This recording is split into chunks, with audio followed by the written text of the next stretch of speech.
Welcome everyone into this FFA tier list. As you heard it correctly, we are talking about an FFA tier list. This FFA tier list will be based on if you have a neighbor, at least one.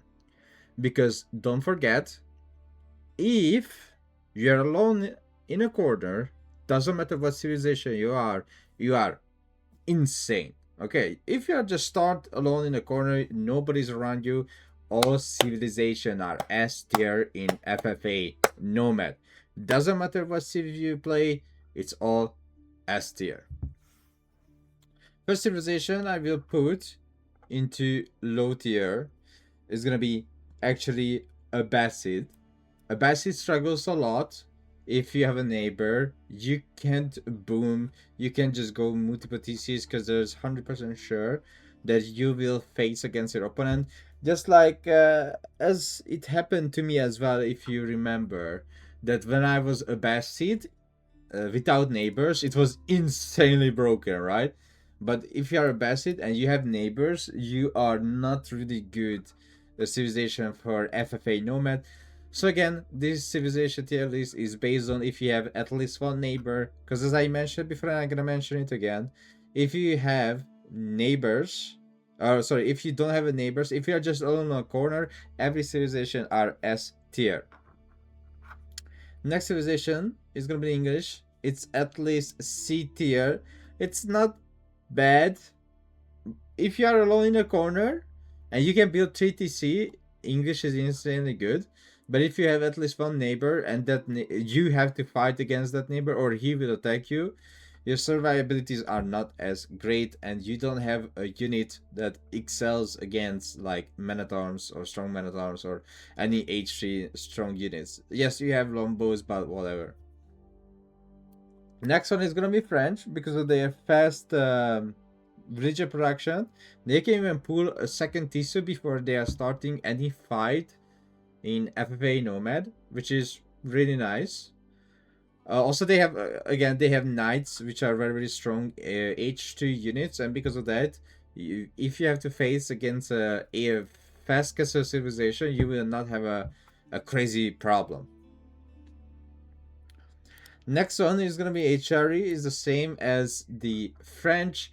It's not really bad if you have a neighbor. You can pull out some stuff. Maybe you can go a burger, but if you go burger, later on you will have a lot of problem. I give you a very good example when Lucifrom was killing like 2 player or 3 players, maybe 3 players or 2 players with a burger, but in the end, well, he lost that game since Regis Cathedral just has way much more potential than the Burger Palace. Mongols are also not bad if you are spawning next to a player because they have the Keshik. They also like a knight type of unit and they can hold long, and after that they will excel later on. Now let's talk about a few S tier civilization that I really need to mention. One of them is KT. KT is insanely good if you have a neighbor because of the sergeant. Sergeant can deal with every unit. They almost can even deal with imperial units if the imperial unit has no upgrades like a single one. Then they can handle even imperial units. They can even handle the hand carriers as well if there's like just a 2 or 3 hand carrier, right? So KT is instantly good if you have a neighbor. It doesn't matter for them. They're just a crazy good civilization. Next one is gonna be actually the Sengoku. Sengoku is insane. I don't know if you watch the Albeck Octagon games, but also when I had a Sengoku neighbor, I just couldn't do anything. I was like dead. And whenever a player got Sengoku or when Beastie got Sengoku, it's just instantly good because of their fast castle. They just doesn't care about the neighbor thanks to their fast castle. But the funny thing is the same as Japanese. Both civilizations are insanely good for FFA Nomad thanks to the booty smoke. Then we have Golden Horde. Golden Horde is the same. When you have neighbor, it's really hard to age up, right? If you're alone a corner with the Golden Horde, or if you have water economy just like I did in Outback Octagon, it's brokenly strong. But if you have a neighbor, it's gonna be very hard to age up. Even though they have Keshikin, etc., it just takes so long to age up Your second TC is so expensive, it's too slow to make villagers, there's so many problems in Golden Horde. It's not a bad civilization. I will play Golden Horde in FFA Nomad, because why not? But when you have neighbor, it's really hard to play with them. Then Tuklok. Tuklok is actually not a bad civilization if you have neighbor. You can all in your neighbor very, very easily and win against it. And you don't struggle that much if you are facing H3 players, thanks to the elephants that you have in H2. They do very, very well against men at arms. But you can make your own spearman against knights, and that's it. Then we have OOTD. OOTD struggles a lot when they have neighbor, just like English does. Even though they focus with burger, they still have a crazy amount of problem. Because let's say if your neighbor doesn't let you to fast castle with a burger, then you are in H2 and you will struggle a lot to age up meanwhile fighting against your neighbor. Then we have Malian. Malian can excel pretty much very, very well. They have the counter to every H or H3 or H4 units because they are the Javelin Thrower and the Musafadi Warriors. So they are insanely good. And also they can cow boom, so they can continue their economy while they are facing their neighbor. So thumbs up. Then we have Ottoman. Well, we know that Ottoman is the best ship for feudal aggression thanks to the Sipahis. So if they survive their neighbor, if they kill their neighbor, they have literally no problem facing anyone that tries to snipe the Ottoman base with their knights or menatoms thanks to the Sipahi or the spearmen or the Janissary company that you can summon from the vizier points. Then we have Rus. Rus is the same thing as the other ships.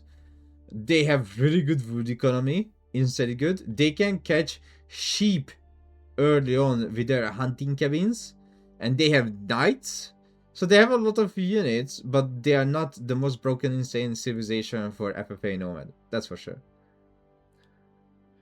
Then we have a Macedonian dynasty, which, oh my god, this ship is so good. They excel in feudal aggression and feudal survivability. They don't even care if they are feudal for another 15 minutes. They can start with the second TC and be aggressive against their neighbor, stay inside in feudal for like 20 minutes and still win against H3 players.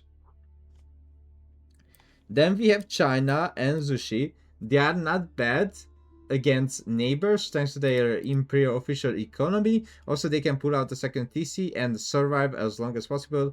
Chuganyu or Pelesgard, Chuganyu for China or Pelesgard for Zushi, that helps them to survive in H3. And again, the imperial official economy, the very, very easy switch to food because of the granary and cheaper farms and the faster villager production really does help them a lot. Like a crazy lot. Then we have Jeanne d'Arc and Ayubid. Ayubid does struggle a lot when they have neighbor, even though they have the insanely strong dervishes. But if they are getting pushed and attacked non-stop in FFA Nomad, they do struggle a goddamn lot. Jeanne d'Arc, they do not struggle that much if they have a neighbor. Of course, Jeanne d'Arc has knight and Jeanne d'Arc can level up, but Jeanne d'Arc does not have the faster villager production just like French. So most likely, even they survive, they will have a lot of problem. Delhi has literally no problem. Free upgrades, Ghazi Raider, healers in feudal, everything are free. Scholars, they're crazy good to stay in feudal, and they can go to TC and stay in feudal and do some action, some aggression. Byzantine is the same thing. They literally have no problem when they have a neighbor. They excel in feudal and they can deal with any H3 unit. House of Lancaster is the same. They excel. They are crazy good in feudal aggression. They can fight without a problem. And let me tell you that when you have House of Lancaster in your neighborhood, you wish to not have House of Lancaster in your neighborhood. You wish to have rather Ayubid or English in your neighborhood, the House of Lancaster. Because again, They can reduce the armor of H3 units thanks to the spear. They have yeomen, which are a little bit faster than a normal archer, a little bit more expensive, but the Lord have mercy on you. So yeah, that's why also House of Lancaster is a really good civilization when you have one neighbor. So if you have a neighbor of Katie, Sengoku or Songoku, Japanese, Macedonian, Delhi, Byzantine, or House of Lancaster, you should be worried because these civs are insanely good to deal with anyone in H2 or rush up to H3 and make the mounted sunrise. Varangian Guard spam or Ridari spam, Ghazi Raiders, literally every unique unit in the game, Lords, Sergeant, Knights or extra wood economy, Elephants, it can deal with every unit type in the game, Sipai, Chuganyu, Palace Guard and Chief Farm Transition, extra villagers, faster villagers,